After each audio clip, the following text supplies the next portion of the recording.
Chlapi, jsme moc rádi, že vás tady máme.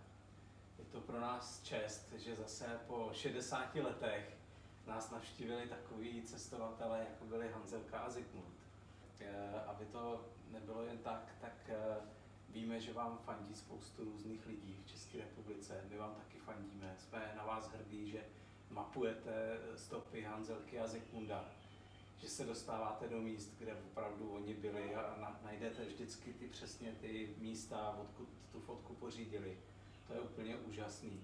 Aby jsme si taky připomněli, že jste Plzeňáci, tak my jsme tady dostali takovou zásilku přímo ze Plzně. Z Viktorky, Viktoria Plzeň samozřejmě. Tady jsou takový nádherný fotbalový dresy, který, jestli vám to můžu slavnostně předat, od Michala Krmečíka, jasně. Ten bude pravděpodobně pro Tomáše, protože Krmelec je větší.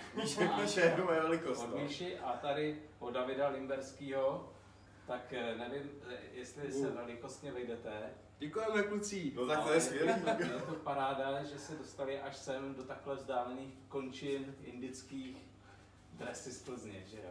Parádní. No tak to je úžasný. Parádní. A teď bychom to měli bychom si připít nějakým pravým plzeňským pivem, To bychom měli. Tak my zdraví. moc děkujeme. Tak dej mu Ať štěstí. se vám daří. Krásný. Moc Díky děkujeme. moc. Moc A děkujeme. jménem pana velvyslance Hovorky i celého týmu České ambasády v Indii moc krát děkuji. Děkujeme. Díky. A na kluky z Viktorky. Na kluky z Viktorky. Ať se vám daří, děkujeme. To je jako povlazení.